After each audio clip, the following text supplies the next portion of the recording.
Hoje é o aniversário daquilo que foi um dos marcos mais importantes do mundo, a Declaração da Independência Americana. Ali estaria selada em poucas palavras a função básica do governo, afirmando categoricamente a soberania do povo sobre o Estado. Cada indivíduo seria livre na busca pela sua própria felicidade.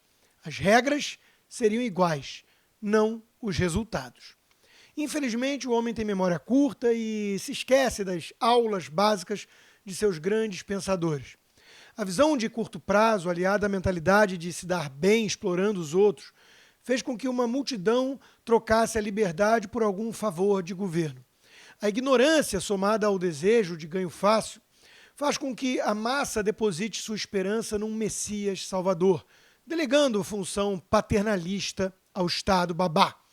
A perfídia, com pitadas de romantismo utópico, faz com que uma elite formadora de opinião condene a meritocracia e pregue soluções coletivistas para os problemas do mundo, levando ao socialismo sempre ineficiente e injusto. O governo não está acima do povo, mas sim depende do seu consentimento para ser validado, legítimo.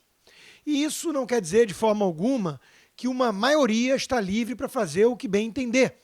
A democracia não deve levar a uma simples tirania da maioria, onde 2 lobos e uma ovelha votam para decidir o jantar. Os direitos individuais deverão ser sempre respeitados.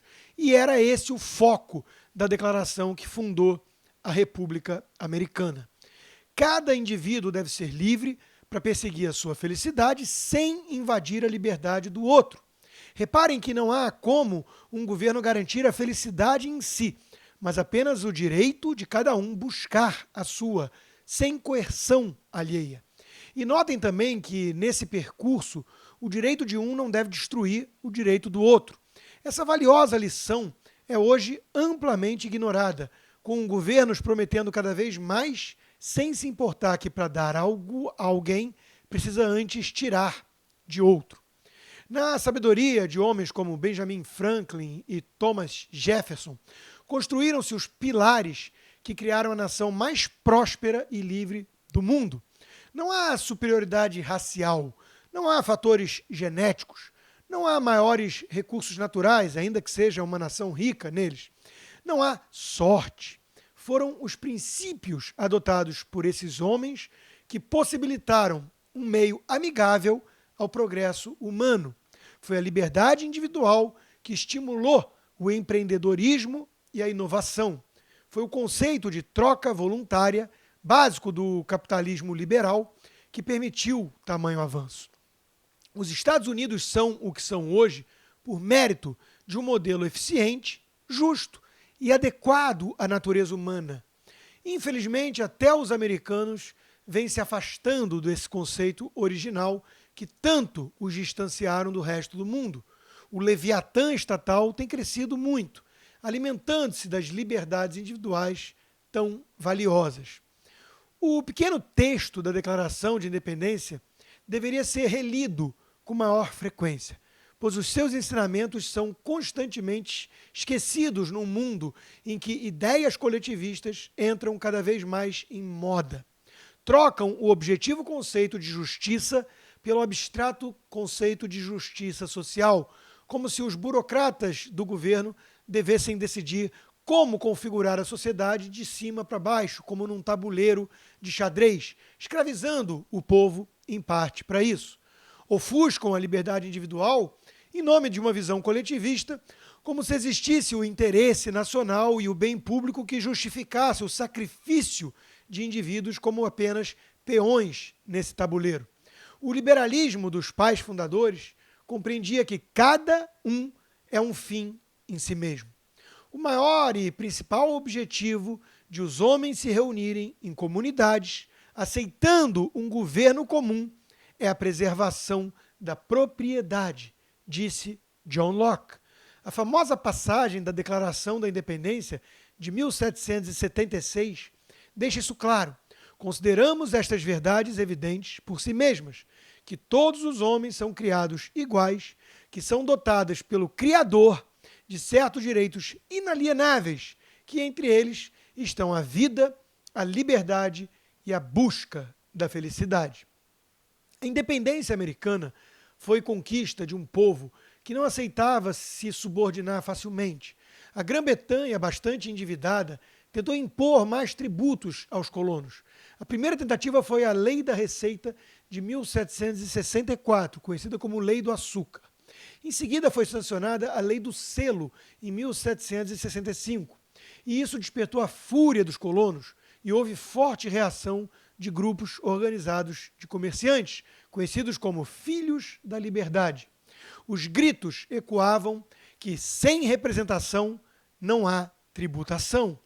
A coroa inglesa insistiu com as leis Tosham de 1767, que aumentavam as taxas alfandegárias sobre produtos básicos britânicos. Seguiram-se boicotes altamente eficazes e o governo britânico recorreu à força.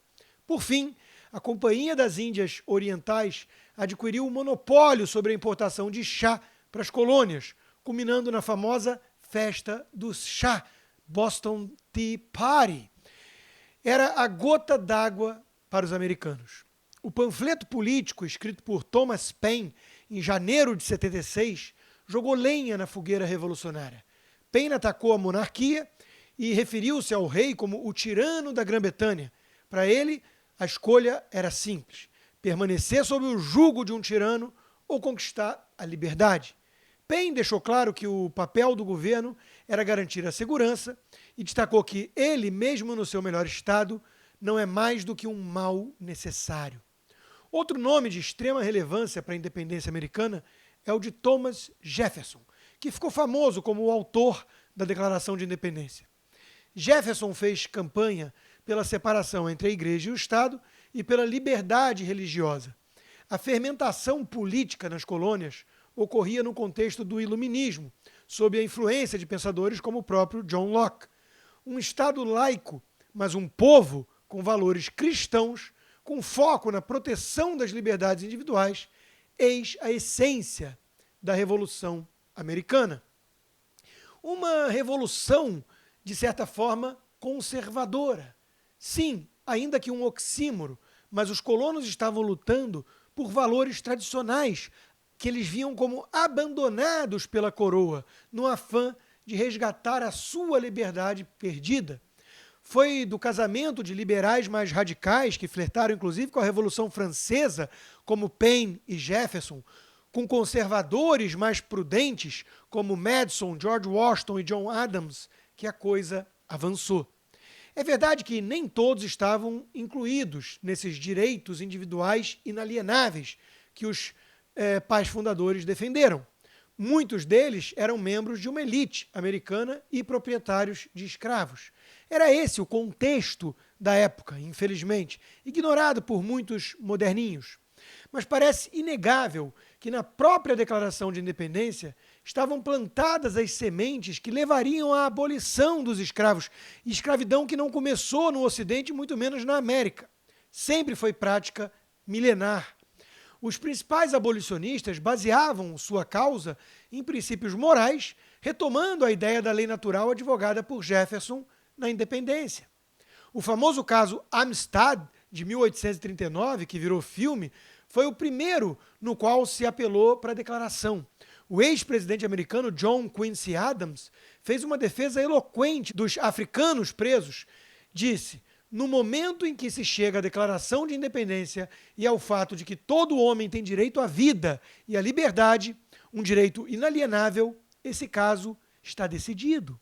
Abraham Lincoln, que foi outro que apelou constantemente à Declaração para defender a causa abolicionista.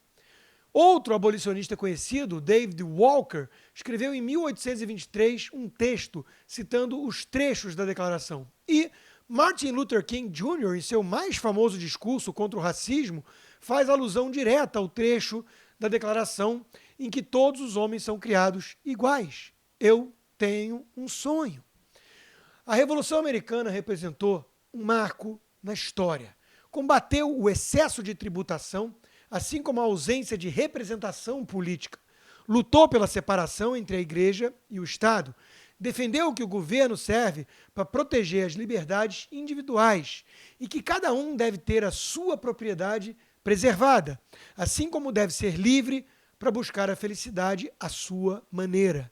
Buscou limitar ao máximo o poder estatal, protegendo os indivíduos da ameaça do próprio governo. Bill of Rights é isso. Compreendeu que a descentralização do poder é fundamental, federalismo. Em suma, criou a primeira república com bases realmente liberais. Infelizmente, os próprios americanos parecem ter esquecido das principais lições dos seus fundadores. Hoje vemos democratas radicais desprezando o legado de seus pais fundadores, derrubando estátuas e tentando apagar a história, em vez de aprender com ela. Que nesse aniversário seu legado possa ser lembrado e com orgulho. A esperança é a última que morre.